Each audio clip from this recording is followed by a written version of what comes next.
বর্তমানে ওমরা হজ পালনের উদ্দেশ্যে সৌদি আরব রয়েছেন ঢাকাই সিনেমার সুপারস্টার শাকিব খান। সম্প্রতি সেখান থেকে শাকিব খানের একটি ভিডিও সামাজিক যোগাযোগ মাধ্যমে ভাইরাল হয়েছে।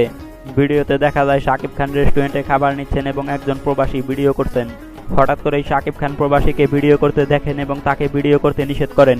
প্রবাসীকে নিষেধ করার পর প্রবাসী ভাইটি ক্যামেরা সরিয়ে ফেলেন। তবে শাকিব খান যখন খাবার প্লেটে তুলে নিতে থাকেন তখন প্রবাসী আবার লুকিয়ে ভিডিও করেন।